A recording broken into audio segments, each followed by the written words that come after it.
ध्यान दीजिए, आज हम लोग 3D ज्योमेट्री का 3D ज्योमेट्री जो है उसका स्ट्रेट लाइन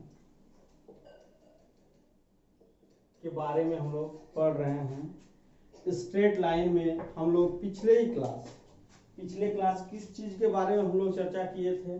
दो लाइन के बीच का एंगल निकालना। दो लाइन के बीच का एंगल निकालना मतलब उस लाइन से रिलेटेड जो पैरेलल वेक्टर होता था उसी के बीच का एंगल निकाल देते थे। पिछले क्लास का याद है? दो वेक्टर का कोलिनियरिटी चेक, 3 पॉइंट का कोलिनियरिटी को चेक करते थे कि एक ही लाइन में 3 पॉइंट है कि नहीं, वो इक्वेशन का यूज करके हम लोग आसानी से चेक कर लेते थे। याद आया? आज हम लोग एक बहुत ही इंपॉर्टेंट चीज पढ़ेंगे, shortest distance between two straight line. क्या पढ़ेंगे हम लोग? Shortest distance between two lines. Shortest distance between two lines, दो लाइन के बीच का न्यूनतम दूरी, मिनिमम डिस्टेंस को हम लोग क्या बोलते हैं? Shortest distance. तो यहां पर हम आप लोग बता देते हैं, हमारे पास दो तरह का लाइन होगा। एक होगा कोप्लेनर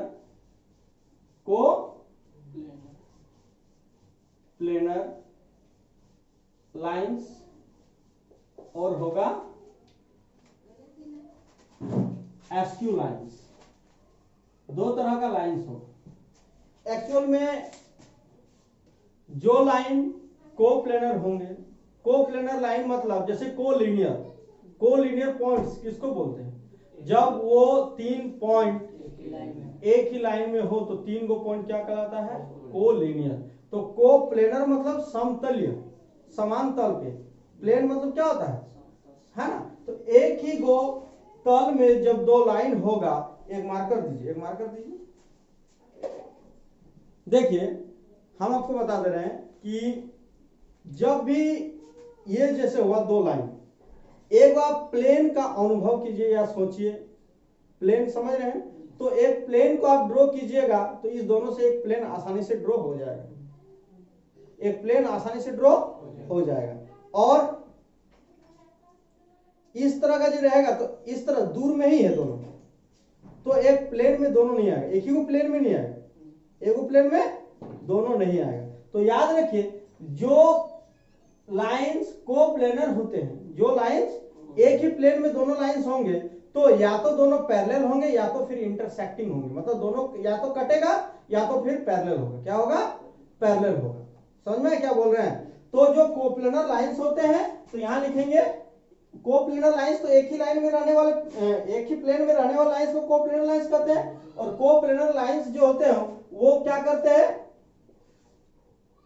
आइदर इंटरसेक्टिंग और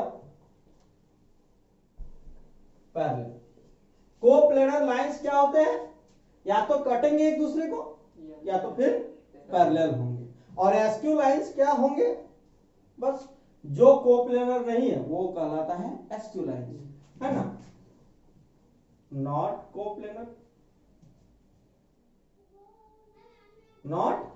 कोप्लेनर लाइंस। इसी लाइंस को हम लोग क्या बोलते हैं? एस्क्यू लाइंस कहते हैं। तो आप ध्यान से दीजिए कि कोप्लेनर लाइंस जो होते हैं वो या तो एक दूसरे को काटेगा या तो फिर, देखो मान लो कि इस तरह रहा, एक ही को प्लेन में है, तब तो देखो इसका लाइन एक टुकड़ा नहीं है, लाइन का अंत बहुत उसका अनंत तक जाता है उसका। तो देखो, जब भी इस तरह दो लाइन रहेगा, मान लो एक ही को प्लेन है, तो दो को लाइन तुम किसी तरह खींचो ना, किसी भी तरह खींचो दो को लाइन को, किसी भी तरह से हम दो को लाइन को खींचेंगे तो कहीं ना कहीं कटेगा। समझे ना? तो हम लोग हमेशा दो लाइन को जब भी ड्रॉ करेंगे एक ही को प्लेन में, तो या तो वो पैरेलल होगा या तो फिर इंटरसेक्टिंग होगा। और नहीं कटेगा किस सिचुएशन में? जब पैरेलल होता है। रेल का पटरी कभी कटता है? एक दूसरे को नहीं काटेगा। हाँ, तो उसी तरह से आपको यहाँ कोप्लेनर और एसक्यू लाइंस के बारे में चर्चा करना है। यदि दो को लाइन कट जाएगा तो शॉर्टेस्ट डिस्टेंस 0 आएगा। दो को लाइन यदि कट गया, लो क्रॉस कर गया, तो इस दोनों के बीच का न्यूनतम दूरी कितना, मिनिमम डिस्टेंस, सटा हुआ है तो 0 है डिस्टेंस, डिस्टेंस क्या है 0 है, समझे कि नहीं। तो हम लोग यहाँ पर दो तरह का लाइन का डिस्टेंस निकालेंगे, एक पैरेलल और एसक्यू लाइंस, पैरेलल लाइंस और एसक्यू लाइंस। हम लोग यहाँ जो डिस्टेंस निकालेंगे किस किस लाइन के बीच, या तो वो पैरेलल होगा या तो वो not coplanar, that's mean SQ lines होंगे। क्या होंगे, एसक्यू लाइंस। तो हम लोग दोनों कंडीशन का स्ट्रेट लाइन का शॉर्टेस्ट डिस्टेंस फिर आप समझिए, आपको हम बता देते हैं कि दो लाइन है, ये एक लाइन है, ये एक लाइन है, तो इस दोनों लाइन के बीच का हम बहुत सारा डिस्टेंस हम आपको बताते हैं। रुकिए, तिरछा ही लेते हैं, ऐसे ही लेते हैं। तो आपको हम बता देते हैं कि यहां से यहां एक डिस्टेंस हुआ, ये डिस्टेंस हुआ, ये डिस्टेंस हुआ। तो देखिए शॉर्टेस्ट डिस्टेंस मतलब जो सबसे छोटा डिस्टेंस है, समझे कि नहीं। तो उसी तरह का आपको केवल और केवल शॉर्टेस्ट डिस्टेंस को ही बताना है, सभी डिस्टेंस को नहीं बताना है। हमको कौन सा डिस्टेंस बताना है, जो सबसे शॉर्ट है, उससे शॉर्ट कोई डिस्टेंस उस दोनों लाइन के बीच नहीं है। तो हम लोग शॉर्टेस्ट डिस्टेंस के बारे में चर्चा करेंगे। आपको हम यहाँ फिर से बताते हैं कि हम लोग जो शॉर्टेस्ट डिस्टेंस अभी निकालने सीखेंगे तो वो लाइन या तो पैरेलल लाइन होगा या तो एसक्यू लाइन होगा।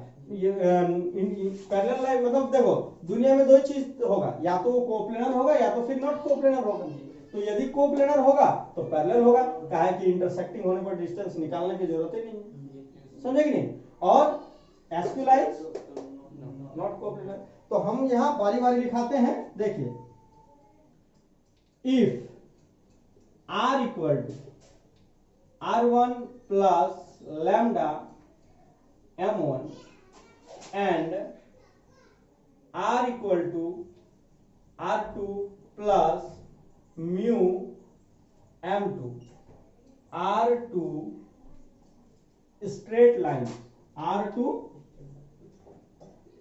straight lines, then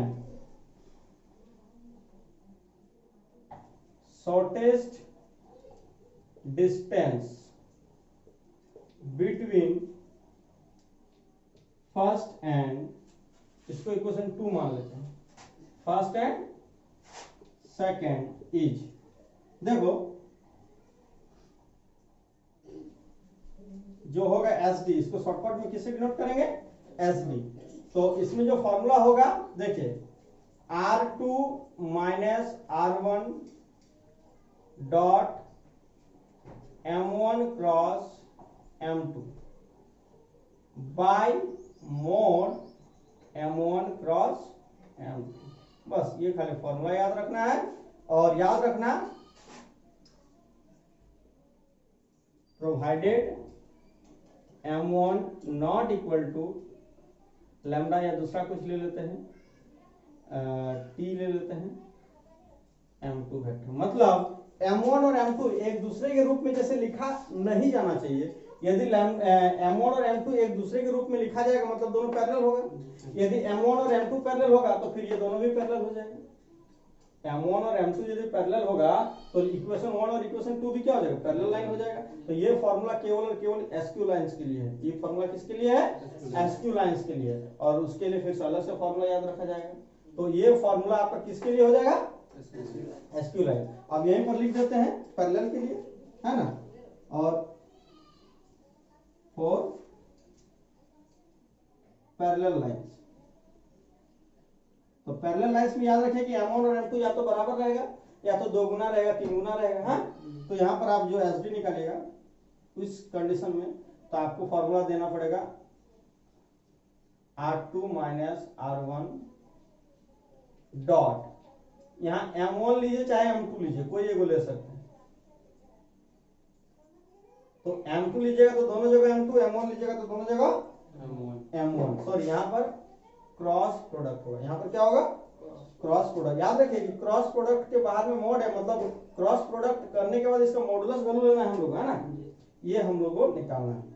R2 minus R1 को क्रॉस करेंगे M1 के साथ और ऊपर का फिर मोड और फिर नीचे का मोड। अकेले M1 का। यदि आप M2 लेना चाहते हैं दोनों जगह M2 लीजिए, M1 लेना चाहते हैं तो आपको पहले चेक करना पड़ेगा कि मेरा इस रूल में यदि है तो ये वाला फॉर्मूला, मतलब यहाँ पर हम लिख देते हैं कि प्रोवाइडेड होना चाहिए, provided M1 equal to TM2, मतलब जब M1 और M2 एक दूसरे के रूप में लिखा जाएगा, कुछ कॉमन लेने से एक का दूसरे के रूप में बदला जाएगा, उस स्थिति में ये फॉर्मूला, यदि ये ना हो तो ये फॉर्मूला याद रखेगा, दोनों फॉर्मूला याद रहेगा ना।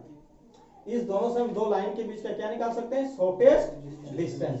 चलिए इससे रिलेटेड हम क्वेश्चन बनाएंगे और कैसा लैंग्वेज लिखना चाहिए उसके बारे में बताएंगे। तो इसको पहले हम लोग लिख लीजिए, फॉर्मूला बहुत इंपॉर्टेंट है।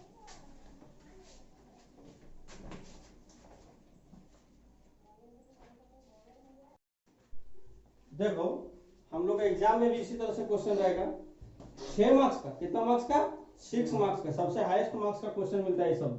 Find the shortest distance between the given lines इतना एंड इतना। तो देखिए हम लोग इसका सॉल्यूशन का कैसे क्या अपनाते हैं लैंग्वेज। सबसे पहले लिखेंगे given lines are, given lines are क्या है, r equal to -4i plus 4j plus k plus lambda i plus j minus k, ये equation 1। And equation 2 r equal to -3i minus 8j और minus 3k और plus mu 2i plus 3j और plus 3k, ये equation 2। तो language में क्या लिखेंगे आप, उसके बाद लिखेगा comparing equation 1 and 2 with standard equation r equal to r1 plus lambda m1 and r equal to r2 plus mu m2 respectively. मतलब क्रमशः हम इक्वेशन 1 को इससे तुलना करेंगे और इक्वेशन 2 को इससे तुलना करेंगे, कंपेयर करेंगे। वी गेट, हम लोग को मिलेगा, क्या मिलेगा जी, r1 और इक्वेशन 1 को यदि इससे हम कंपेयर किए तो हम लोग को r1 की जगह कौन सा वैल्यू मिलेगा, -4i plus 4j plus k coma m1 मिलेगा। क्या मिलेगा m1 का value, i plus j minus k, कहाँ से लिए समझे ना, ये r1 ये m1 कोमा r2, r2 क्या मिलेगा, ये -3i माइनस 8j और माइनस 3k एंड लिस्ट तो लास्ट में एंड m2 इक्वल टू क्या हो जाएगा, 2i plus 3j plus 3k। ये हमारा हो गया r1, r2, m1 और m2 का वैल्यू। अब हम लोग जान रहे हैं, यहीं से देखने से पता लग जा रहा है कि ये दोनों जो m1 और m2 है वो कभी भी एक दूसरे के रूप में नहीं लिखा जाएगा। क्या है, देखिए इसमें है 1 1 और -1, तो कोई भी चीज कॉमन लेंगे तो 1 1 और -1 आने के लायक समझ में आ रहा है। तो यहाँ देखेंगे कि चूंकि m1 not equal to lambda m2, sorry lambda हम लोग एक बार ले लिए इसलिए t ले लो, m1 not equal to t m2, therefore m1 नॉट पैरेलल m2 और ये दोनों मिलके आपको बता देगा कि इक्वेशन 1 नॉट पैरेलल इक्वेशन 2। मतलब इक्वेशन 1 मतलब स्ट्रेट लाइन 1 और स्ट्रेट लाइन 2 दोनों क्या है, आपस में पैरेलल नहीं है। दैट मीन ये क्या है, एस्क्यू लाइन से, क्या है, एस्क्यू लाइन से। तो यहाँ लिख देंगे, तो therefore 1 and 2 are skew lines, skew lines. तो therefore SD का फॉर्मूला इसमें लग जाएगा R2 minus R1 dot M1 cross M2 और बाय में mode of M1 cross M2। ये हो, कोई दिक्कत, इसको आप इक्वेशन 3 नाम दे दीजिए। अब यहां पर हम लोग क्या करेंगे, जुगाड़ करेंगे। देखिए सिंपल ना, सीधा आप लिखिए R2 माइनस R1 का वैल्यू। R2 माइनस R1 का वैल्यू कहां से निकालिएगा, R2 यहाँ है, R1 यहाँ है, तो इसमें ये माइनस होगा तो प्लस आई आएगा। क्या आएगा, प्लस आई। इसमें ये माइनस होगा तो -12j, -12j, और इसमें यदि ये माइनस होगा तो -4k। एक काम निकल गया। अब आपको क्या निकालना है, m1 क्रॉस m2 निकालना है, m1 क्रॉस m2। आप डिटरमिनेंट का साइन दीजिए, यहाँ i दीजिए, यहाँ j दीजिए, यहाँ k दीजिए। m1 का क्या है कोफिशिएंट्स, 1 1 -1, m2 का 2 3 और 3। तो इसको एक्सपेंड करेंगे तो i बाहर, रो और कॉलम डिलीट, 3 1 जा 3 और फिर इधर से 3, डायरेक्ट 6i लिख देते हैं, माइनस j। अब जब ये डिलीट ये डिलीट, 3 1 जा 3 और +2 5 हो गया, प्लस k, तो k लेंगे तो रो और कॉलम डिलीट, 3 1 जा 3 माइनस 3 -2 k होगा ओनली। तो हो गया हम लोग का, ये क्या निकल गया, ये m1 क्रॉस m2 निकल गया। तो therefore mode m1 cross m2 क्या होगा, √36 20 प्लस 1, कितना हो गया टोटल, √62 हो रहा है, 62 रख दी, कोई दिक्कत। अब हम लोग चलेंगे फ्रॉम इक्वेशन थर्ड, इस इक्वेशन से S D equal to modulus. देखिए आप सबसे पहले R2 माइनस R1 का वैल्यू कहाँ आया है, यहाँ पर बैठाइए, i -12j और -4k, इसको डॉट करेंगे, m1 क्रॉस m2 का जो वैल्यू आया, क्या क्या आया है, 6i -5j प्लस k, और डिवाइड में modulus of m1 cross m2, that's mean √62। अब हम लोग यहाँ पर क्या करेंगे, डॉट प्रोडक्ट जानते ही है, i को i से तो क्या आएगा 6, j को j से तो प्लस कितना आएगा, कितना आएगा 60, और इसको इससे करेंगे तो -4, और बाय में √62।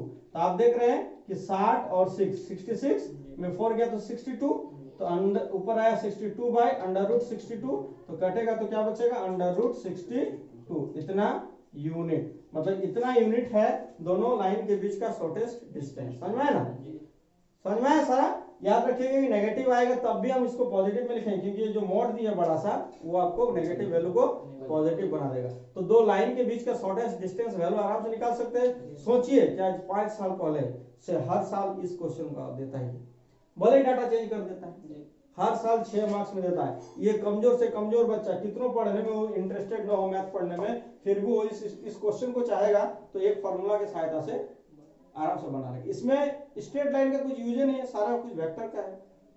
वेक्टर जो पढ़ लिया है, स्ट्रेट लाइन का वो खाली इक्वेशन का चर्चा खाली किया होगा कहीं पर, तो उसको आसानी से समझ में आ गया होगा। तो इस तरह से ये सारे लैंग्वेज लिखेंगे तो हमको आराम से 6 में 6 मार्क्स मिल जाएगा, समझे ना। तो ये सारा लैंग्वेज के साथ आप इससे अगला क्वेश्चन बनाइए, फिर हम लोग एक दो डिस्कस करेंगे। चलिए इसको पहले लिखिए।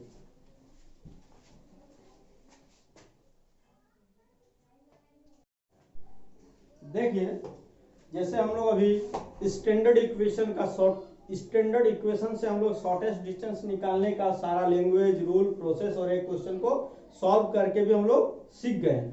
अब हम लोग का इसी तरह का find the shortest distance between the given lines, बस लाइन का जो इक्वेशन है वो अभी डायरेक्टली मतलब स्टैंडर्ड में नहीं है, स्टैंडर्ड में नहीं है। तो हम लोग जब सॉल्यूशन करेंगे तो इस तरह से देखिए, गिवन लाइंस आर, जो आर इक्वल टू दिया हुआ है ना, क्या दिया हुआ, 3 - t i plus 4 plus 2t j और प्लस t - 2k।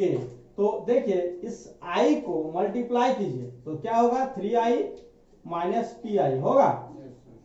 j को मल्टीप्लाई करेंगे तो 4j प्लस 2tj होगा, और प्लस tk और -2k। तो आप उस टर्म को पहले लिखिए जिसमें t नहीं है, जिसमें t नहीं है। तो t इसमें नहीं है, 3i, यहाँ पर t नहीं है तो 4j, और इसमें t नहीं है तो -2k। उसके बाद आप उस टर्म को लिखिए जिसमें t है, तो t है तो t पक्का है, कॉमन आएगा, सब में t होगा। तो यहाँ पर क्या बचेगा, -i बचेगा, यहाँ t है तो क्या बचेगा, +2j, और यहाँ पर बचेगा +k बचेगा। तो आप ध्यान दीजिए कि r इक्वल टू जो आया वो इस तरह आया same to same standard form में। ये हो गया R1, ये हो गया M1। यहाँ पर हम लोग का लैम्डा और म्यू रहता था, यहाँ T और S है, कोई दिक्कत नहीं है। तो आपको बस हम सिखाएं कि ये जो इक्वेशन है वो यही इक्वेशन दो है, बस उसको क्या किया है अनस्टैंडर्ड मतलब थोड़ा कॉमन लेके IJK को कॉमन लिया है। तो हम लोग उस तरह को तोड़ के इस रूप में लाएंगे, दोनों को लिखेंगे गिवन लाइन सर इतना, इसको इक्वेशन 1 मानेंगे, फिर करेंगे इसको और इसको इक्वेशन 2 मानेंगे, उसके बाद फिर वही comparing 1 and 2 with the standard equation, सब कुछ हो जाएगा। चलिए बहुत अच्छा, इस तरह का क्वेश्चन जो आप लोग सॉल्व करने के लायक बन गए। हाँ, अब बात रहा जो हम लोग का क्वेश्चन नंबर 10 है, क्वेश्चन नंबर 10 है। तो सो दैट द लाइंस ये एंड द लाइंस इतना intersect also find the point of intersection. तो आप लोग 2-3 दिन पहले आप लोग वहां पर पढ़े थे कि दो लाइन का इंटरसेक्शन पॉइंट कैसे निकालते थे, याद आ रहा होगा, एनी पॉइंट निकाल के। तो यहाँ पर भी हम लोग वही रूल को अपना यूज करेंगे। देखिए यहाँ शॉर्टेस्ट डिस्टेंस का जो हम लोग एक्सरसाइज और जो टॉपिक पढ़ रहे हैं उसमें इस क्वेश्चन को देने का क्या मतलब है, मतलब आप शॉर्टेस्ट डिस्टेंस से भी बता सकते हैं कि ये दोनों लाइन इंटरसेक्ट कर रहा है और नहीं कर रहा, वो बता सकते हैं। कैसे? आप दोनों लाइन के बीच का SD निकालने चले, SD मींस शॉर्टेस्ट डिस्टेंस। आप निकालने चले, आप 2 फार्मूला 3 फार्मूला आप फार्मूला जैसे लगाए, आपका लास्ट में जैसे अभी हम लोग इससे पिछले क्वेश्चन में √62 आंसर आया था, आपका आंसर आ गया 0। तो आपका इसका मतलब दोनों के बीच का शॉर्टेस्ट डिस्टेंस कितना है? 0 है। तो दो लाइन के बीच का डिस्टेंस 0 तभी होगा जब दोनों एक दूसरे के ऊपर चढ़ जाएगा, इसका मतलब दोनों कहीं ना कहीं कटा होगा।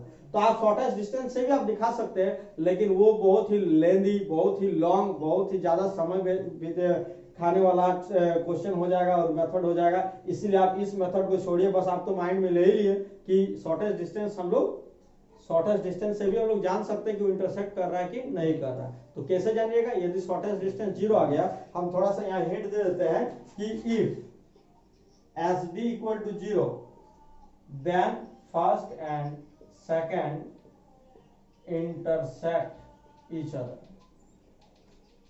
समझे? यदि दोनों का SD 0 नहीं आएगा तो डू नॉट इंटरसेक्ट। तो फिर वही करना पड़ता लास्ट में, इंटरसेक्ट करने के बाद हम लोग को जब point of intersection also find their point of intersection, फिर हमको उसी मेथड में जाना पड़ता। तो आप सोचिए कि पहली बात तो शॉर्टेस्ट डिस्टेंस निकालना ही 6 मार्क्स का आ जा रहा है, और उसमें क्या था कि प्रूफ और वैल्यू निकालना दोनों क्या होता था, 2 स्टेप का काम था। तो इसीलिए जब भी आप याद रखिए कि दो लाइन इंटरसेक्ट कर रहा है कि नहीं कर रहा है, ये प्रूव करना हो या फिर आपका इंटरसेक्शन पॉइंट फाइंड करना हो, तो हमेशा आप शॉर्टेस्ट डिस्टेंस का यूज नहीं कीजिएगा कभी भी। आप सबसे आसान मेथड जो आपको पिछले क्लास 1-2 दिन पहले बताए होंगे, याद है ना, उस मेथड का यूज करके हम लोग प्रूव करेंगे। बस ये दोनों क्वेश्चन आज हम इसलिए लिखे बोर्ड में क्योंकि ताकि स्टूडेंट कभी कंफ्यूज ना हो। एक्सरसाइज बनाओगे, यहाँ पर कोई भी मेथड यहाँ लिखा हुआ नहीं है कि आप शॉर्टेस्ट डिस्टेंस का मेथड का यूज करके इसे सॉल्व करें। शॉर्टेस्ट डिस्टेंस का मेथड का यूज करके केवल आप बता सकते हैं कि ये इंटरसेक्ट कर रहा है कि नहीं कर रहा है। आपका जब point of intersection value intersection point का वैल्यू निकालना होगा तो फिर आपको इनिशियल जो आपका पहले का मेथड है उसी मेथड में फिर रिटर्न आपको आना ही पड़ेगा। इसीलिए आपको कोई जरूरत नहीं शॉर्टेस्ट डिस्टेंस का यूज करने का, और ना ही कोई क्वेश्चन, ना ही कोई टीचर आपको बोलेगा कि शॉर्टेस्ट डिस्टेंस का ही यूज करके आप प्रूव करें। समझे कि नहीं? तो आप आराम से इंटरसेक्शन का जितना भी क्वेश्चन है आप उस मेथड जाइए, आप वहां 2-3 एक्सरसाइज पहले हम लोग जो सॉल्व किए थे उस एक्सरसाइज में जो क्वेश्चन वही सब क्वेश्चन ये भी है, बस डाटा ही चेंज कर दिया। याद है ना? आप इस सब क्वेश्चन का ये जो क्वेश्चन है इसका आप वेक्टर फॉर्म से कार्टेशियन में चेंज कर सकते हैं। x माइनस x1/2 आएगा, y माइनस 2/3 आएगा और z माइनस 3/4 आएगा। सेम टू सेम ये क्वेश्चन को हम सॉल्व किए, है ना? तो इंटरसेक्शन आपका निकालने का कौन सा मेथड यूज करना है? पहले हम लोग जो पढ़ चुके हैं। आप इस एक्सरसाइज या क्वेश्चन को आप छोड़ भी सकते हैं क्योंकि वहां बना चुके हैं, समझे ना? तो ये हम लोग का एक्सरसाइज है, और इस एक्सरसाइज में और एक क्वेश्चन हम लोग का जस्ट है जिसमें हम लोग बनाएंगे पैरेलल लाइंस का शॉर्टेस्ट डिस्टेंस निकालने का रूल, समझे ना? उसका शॉर्टेस्ट डिस्टेंस हम लोग का खत्म हो जाएगा और हम लोग अंतिम पड़ाव में है स्ट्रेट लाइन को खत्म करने का। चलिए इसको थोड़ा सा लिख लीजिए।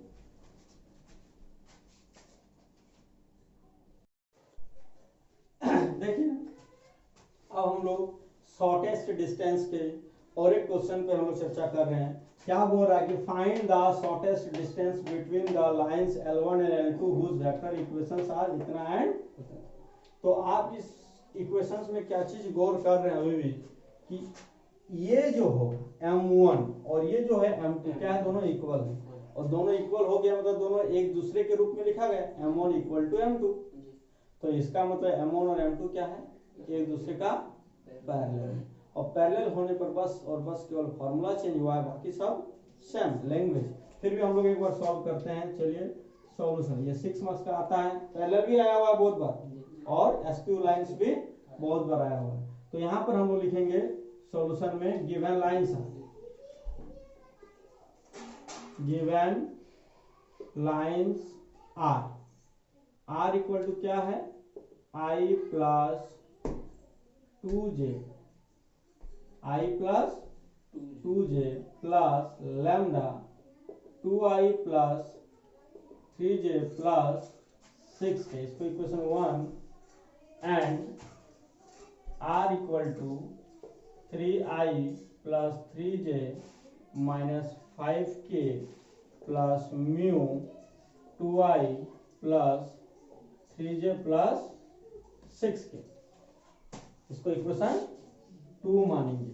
और यहां लिखेंगे comparing equation 1 and equation 2 with the standard equation, with the standard equation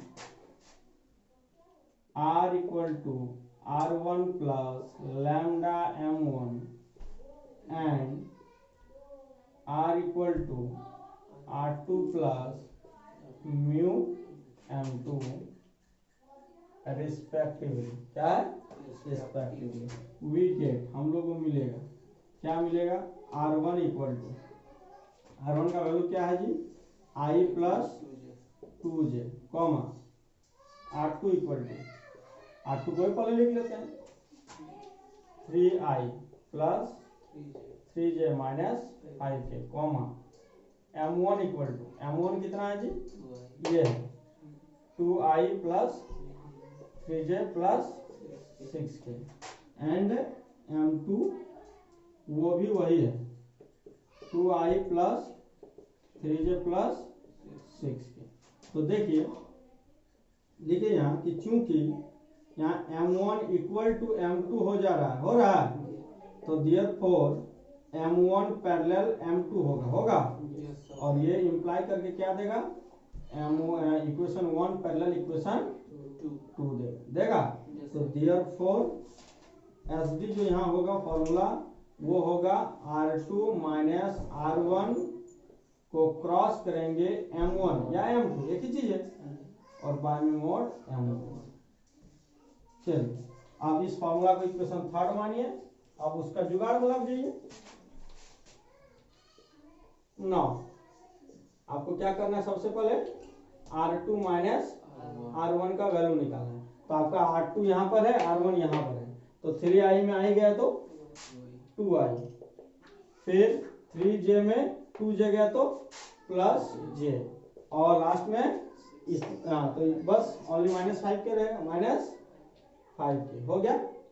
फिर हम लोग क्या लेंगे यहाँ पर कि R2 माइनस R1 का जो वैल्यू आया उसको क्रॉस करेंगे M1 वेक्टर से, तो ये determinant i j k, R2 minus R1 का वैल्यू है 2 1 माइनस 5, और M1 का वैल्यू हो गया 2 3 और 6।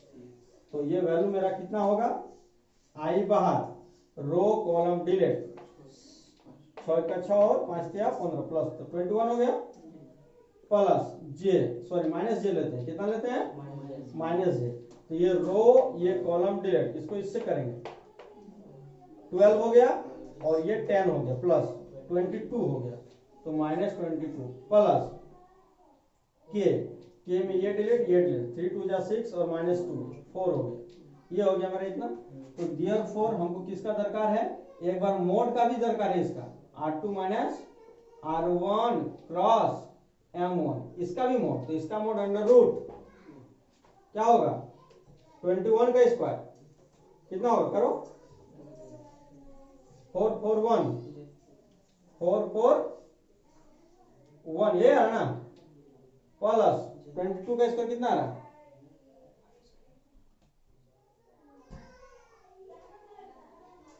22 का कितना आ रहा है? 484 और इधर आ गया 4 का, 4 का कितना होगा 16। तो आपका टोटल ऐड कीजिए तीनों को, कितना आ रहा है?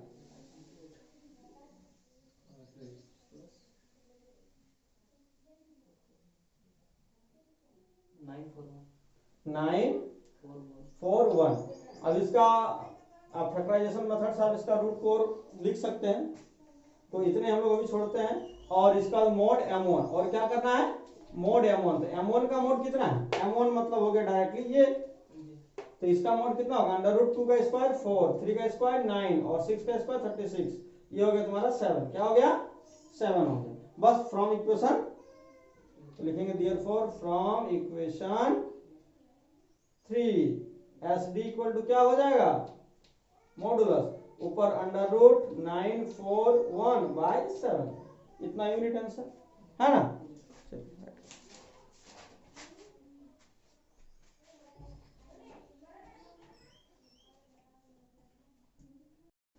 देखिए ये क्वेश्चन में हम लोग को शॉर्टेस्ट डिस्टेंस के साथ साथ और एक एक्स्ट्रा काम करने को बोला है, जिसमें क्या है देखिए, हम लोग ये एक लाइन है, ये एक लाइन है, तो दोनों के बीच का शॉर्टेस्ट डिस्टेंस का एक तो लाइन तैयार हुआ कि ये लाइन जो है इससे नापोगे तो सबसे दोनों के बीच का क्या होगा?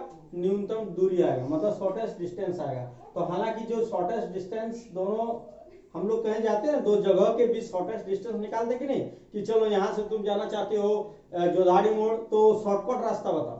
तो शॉर्टेस्ट जो होता है, रास्ता तो बहुत है, लाइन तो बहुत है, इस यहाँ से यहाँ मिलाओगे ये भी एक लाइन है, तो इस ये जो हुआ ये शॉर्टेस्ट, दोनों के बीच का शॉर्टेस्ट डिस्टेंस का लाइन नहीं हुआ, ये लाइन हुआ दोनों के बीच का शॉर्टेस्ट डिस्टेंस का लाइन। तो इस क्वेश्चन का कहना है कि आप दोनों लाइन के बीच का शॉर्टेस्ट डिस्टेंस को भी निकालिए, और उसके बाद जो जहां से जहां तक शॉर्टेस्ट डिस्टेंस हुआ उसके बीच में जो लाइन गया उस लाइन का इक्वेशन भी बताइए, उस लाइन का इक्वेशन भी बताइए। तो आप ऐसे भी आप देख सकते हैं कि दो लाइन के बीच का शॉर्टेस्ट डिस्टेंस जो लाइन होता है वो दोनों का क्या होगा? परपेंडिकुलर ही होगा। बिना परपेंडिकुलर वाला लाइन लोगे तो कभी भी वो शॉर्टेस्ट डिस्टेंस नहीं होगा। शॉर्टेस्ट डिस्टेंस तभी होगा जब दोनों एक दूसरे, मतलब जो लाइन शॉर्टेस्ट डिस्टेंस का होगा वो लाइन दोनों लाइन के क्या होगा? परपेंडिकुलर होगा। समझ में आया ना? तो हम लोग अभी आज शॉर्टेस्ट डिस्टेंस का ये भी एक नया मेथड है। आप यदि इनकेस फॉर्मूला नहीं जानते तो आप इस मेथड से भी निकाल सकते हैं दोनों लाइन के बीच का शॉर्टेस्ट डिस्टेंस। चलिए इस मेथड का हम लोग यूज करते हैं, और क्या हम लोग देखिए क्या करते हैं, क्या चीज करना चाहेंगे हम लोग। सॉल्यूशन में लिखेंगे गिवन लाइन्स आर, पहला है x-3/1, y-5/-2 और z-7/1। इतना को हम लोग लैम्डा मान लिए, ये से ये इक्वेशन 1 हो गया। एंड एक हो गया x+1/7 y+1/-6 equal to z+1/1। इसको म्यू मान लिए, इसको भी हम लोग से कर दिए और इसको इक्वेशन 2। समझे ना? तो हम आपको फिर यहाँ एक फिगर से समझाते हैं कि ये एक लाइन है, ये इक्वेशन 1 है, इक्वेशन 2। तो हम लोग यहां लिखेंगे any point of first is P मान लेते हैं। आप एनी पॉइंट पढ़े थे, एनी पॉइंट क्या होता है? P।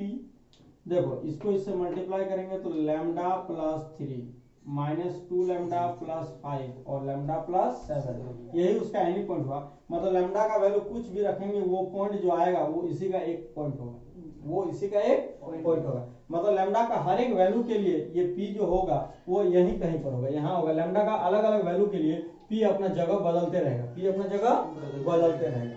अब देखो फिर लिखेंगे any point of equation 2 is Q, ये कैसा होगा? 7 म्यू -1 कोमा -6 म्यू -1 और म्यू -1 होगा। तो ये मान लो कि P यहां पर है और Q भी कहीं पर है, क्योंकि आप अभी एक फिक्स जगह नहीं ले सकते हैं। तो सोचिए कि P और Q दो पॉइंट इस लाइन के ऊपर ही रहेंगे, P लाइन 1 के ऊपर और Q लाइन 2 के ऊपर, तो कहीं भी रहेंगे। यदि हम P और Q को मिला देंगे तो एक लाइन बन जाएगा, फिर से क्या हो जाएगा, लाइन बन जाएगा। तो आप बताइए कि यदि दो पॉइंट से ज्वाइनिंग करने वाला लाइन का हम लोग डायरेक्शन रेशियो निकाल सकते हैं कि नहीं निकाल सकते? तो हम लोग यहाँ सीधे लिखेंगे, तो therefore direction ratio of PQ R, direction ratio of PQR क्या होगा? तो डायरेक्शन रेशियो आप लोग पढ़े होंगे कि x2 - x1 y2 - y1 z2 - z1, एक क्लास हम बताए थे, याद है? तो सीधा इसको इससे माइनस कीजिए, तो देखिए 7 म्यू -1 को माइनस करेंगे लैम्डा -3 से, कॉमा यहाँ है -6 म्यू -1, इसको माइनस होगा ऊपर में, तो ये +2 lambda -5, comma mu -1 lambda -7, that is, यहाँ करेंगे अर्थात इसको अच्छा से लिखेंगे तो 7 म्यू माइनस लैम्डा और ये -4, कॉमा ये कितना हो जाएगा, -6 म्यू +2 लैम्डा और -6 और म्यू माइनस लैम्डा -8। तो ये तीनों क्या है, डायरेक्शन रेशियो है, किसका है, PQ का। तो बताइए कि लैम्डा का भी वैल्यू कुछ ना कुछ ऐसा जरूर होगा और म्यू का भी वैल्यू कुछ ना कुछ ऐसा जरूर होगा जब P और Q एक लाइन बनेगा और वो दोनों का परपेंडिकुलर, कुछ ना कुछ तो वैल्यू होगा, भले हम लोग को याद नहीं है या हम लोग को भी पता नहीं है। तो हम लोग यहाँ क्या लिखेंगे कि for some particular value of mu and lambda PQ perpendicular 1 and PQ perpendicular equation 2, मतलब कुछ पार्टिकुलर वैल्यू है म्यू और लैम्डा का, ताकि PQ जो परपेंडिकुलर 1 और PQ परपेंडिकुलर 2, मतलब दोनों लाइन का परपेंडिकुलर हो जाएगा, ऐसा तो जरूर वैल्यू है कुछ ना कुछ, हाँ। तो देखो, तो इन दिस केस, इस अवस्था में, इस केस में हम लोग को क्या होगा कि इक्वेशन 1 का डायरेक्शन रेशियो और PQ का डायरेक्शन रेशियो का गुणनफल का जोड़ क्या होगा, 0 होगा। तो इन दिस केस, मतलब व्हेन, इन दिस केस एक नंबर लेते हैं, when equation 1 perpendicular PQ implies, क्या हो जाएगा, इक्वेशन 1 जब परपेंडिकुलर होगा PQ का, तो इसका डायरेक्शन रेशियो कौन है, 1 -2 और 1, तो 1 को इनटू करेंगे इससे, तो क्या होगा 7 म्यू माइनस लैम्डा -4 प्लस -2 से मल्टीप्लाई करो इसको, तो -2 से करोगे तो कितना होगा, +12 म्यू, -2 से करोगे तो -4 लैम्डा, -2 से करो +12, और फिर उसको 1 से करेंगे तो कितना आएगा, plus mu minus lambda -8 equal to 0 हो गया।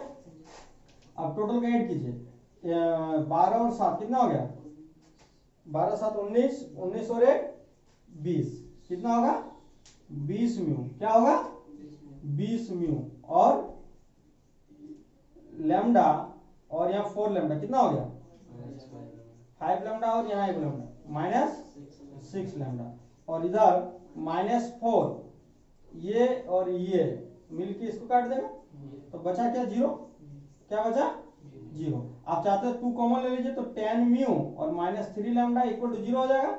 इसको इक्वेशन कितना मानिएगा, थर्ड मानिए, क्या मानिए, थर्ड। फिर आप क्या कीजिएगा,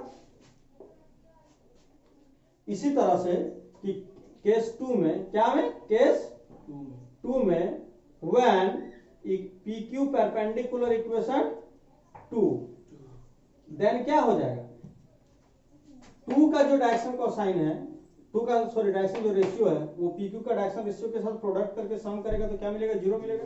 तो 7 को मल्टीप्लाई करो इससे, 7 7 49, 49 लैम्डा, सॉरी म्यू है ना, म्यू, फिर -7 लैम्डा और -28 हो गया। -6 को मल्टीप्लाई करो इससे, तो कितना होगा, +36 म्यू, -6 दूनी 12 लैम्डा, और ये +36, फिर लास्ट में 1 है, 1 के चलते हम लिख देंगे ये क्या, plus mu minus lambda -8 equal to 0। तो देखिए ना कितना हो रहा है, 49 और ये 36, 75 हो गया, 75 हुआ ना, और यहाँ एक कितना हो गया? अच्छा 85 और एक 86, 86 म्यू। ऊपर से ये कितना हो गया? 7, ये 19 और ये 20 हो गया, -20 लैम्डा। और ये तो कट गया यहाँ पर -8 और ये 36 से ये भी 0 हो गया। तो ये इक्वेशन थर्ड। तो इक्वेशन जानते हो, थर्ड नहीं, ये 4 हो गया, ये 4 हो गया। तो थर्ड और फोर्थ को जब सॉल्व करोगे तो लैम्डा और म्यू दोनों 0 मिलेगा, क्योंकि इसका दोनों का आरएचएस क्या है? 0 है। अब सॉल्व कीजिए घर में जाके, क्या कीजिएगा? यहाँ से लैम्डा का वैल्यू निकालिए, यहाँ पुट कीजिए तो म्यू 0 आएगा और लैम्डा भी 0 आएगा। तो हम लोग लिखेंगे solving 3 and 4 we get mu equal to 0 and lambda equal to 0। Lambda का वैल्यू 0 मिलेगा और म्यू का वैल्यू भी 0 मिलेगा। मतलब लैम्डा का वैल्यू 0 और मी का वैल्यू 0, लैम्डा का वैल्यू 0 और म्यू का वैल्यू 0 लेंगे तब जाके P और Q ऐसा पोजीशन में आ जाएगा जहां पर लाइन खींचेंगे तो दोनों परपेंडिकुलर में आ जाएगा, दोनों लाइन का परपेंडिकुलर में आ जाएगा। तो therefore PQ perpendicular 1 and PQ perpendicular 2 if P का वैल्यू इतना लेना पड़ेगा। मतलब P का वैल्यू मतलब ये, इसमें से हमको लैम्डा का वैल्यू 0, लैम्डा वैल्यू 0 लेंगे तो कितना होगा? 3, 5 और 7 एंड Q का वैल्यू कितना लेना पड़ेगा? ये 0, ये तो -1 और -1। मतलब P का वैल्यू इतना और Q का वैल्यू इतना जहां पर होगा वहां से खींचोगे तो PQ क्या होगा? दोनों का परपेंडिकुलर होगा। तो अब दूरी सूत्र जो डिस्टेंस फार्मूला होता है, क्या होता है? डिस्टेंस फार्मूला, उसके हेल्प से दोनों के बीच का शॉर्टेस्ट डिस्टेंस निकल गया। अब इक्वेशन ऑफ PQ चाहिए तो दो को पॉइंट दिया हुआ तो इक्वेशन भी PQ का निकल जाएगा 2 पॉइंट फॉर्म से। x - x1 by x2 minus x1 equal to y - y1 by y2 minus, मतलब हम यहाँ फिर लिख देते हैं, देखो यहाँ लिख देते हैं। तो therefore SD equal to PQ हो गया। क्या हो गया? PQ। और PQ को हम लोग दूरी सूत्र के माध्यम से क्या लिखेंगे? अंडर रूट, देखो x2 minus x1, तो इतना में इतना माइनस करोगे तो +4 हो जाएगा। तो +4 का स्क्वायर कितना होगा? 16, 5 में 6 तो 36 हो गया, फिर 7 1 8 64 हो गया। कितना हो गया? 64 हो गया।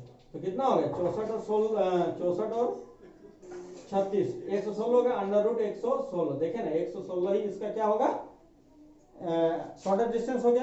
अब हमको चाहिए, क्या बोल रहा है यहाँ पर? Equation of the line of shortest distance. जो शॉर्टेस्ट डिस्टेंस का लाइन बना उस लाइन का इक्वेशन भी चाहिए। तो शॉर्टेस्ट डिस्टेंस का जो लाइन बना उसका इक्वेशन PQ, उसका इक्वेशन हो जाएगा। मतलब हमको अब निकालना क्या है? Equation of PQ। क्या निकालना है? तो इक्वेशन ऑफ PQ आप निकाल सकते हैं इस फॉर्मूला के माध्यम से। आपको याद होगा y - y1 by y2 minus y1 equal to z - z1 by z2 minus z1। Last में खाली लिख दीजिए इक्वेशन ऑफ PQ जितना, समझ में? तो इस तरह क्वेश्चन हमारा पूरा एक्सरसाइज। इसके बाद वही है, इस एक्सरसाइज में और जो क्वेश्चन है वही पॉइंट ऑफ इंटरसेक्शन निकालना है और सेम टू सेम इस क्वेश्चन को देखोगे तो आपको याद आ जाएगा उसी एक्सरसाइज का, समझे ना? तो हम लोग का पूरी तरह से ये 3D में स्ट्रेट लाइन जो है वो पूरी तरह से कंप्लीट है। और उसमें आप लोग क्वेश्चन बनाइए। देखिए कोई भी चीज परफेक्टली कंप्लीट होना तो मुश्किल होता है। आप लोग क्वेश्चन जैसे जैसे बनाते जाइएगा दिक्कत तो होते जाएगा, लेकिन कॉन्सेप्ट से आप कंप्लीट है, कॉन्सेप्ट से आप कंप्लीट है। आपके पास कॉन्सेप्ट आ चुका है, भले ही डाटा बेस्ड है, किसी किसी क्वेश्चन में डाटा ऐसा दिया है कि आपका आंसर नहीं मिलेगा तो स्टूडेंट सोचता है कि कहीं ना कहीं हम गलत बना चुके हैं। तो वैसा नहीं होगा। आप क्वेश्चन घर में बनाइएगा, यदि गलत होगा तो आप एक दो दोस्त से भी पूछेगा, दोस्त भी बोलेगा आपका कि नहीं मेरा आंसर अलग आया तुम्हारा अलग, या फिर मेरा आंसर मिल गया बुक से तुम्हारा नहीं मिला। तो या तो बुक में डाटा चेंज होगा या तो फिर तुम्हारा बनाने का तरीका में डाटा गलत किया होगा, समझे ना? तो आराम से बनाइए, पहले दोस्त से चेक कराइए, दोस्त भी चेक ना कर पाए तो फिर हमसे पूछिए।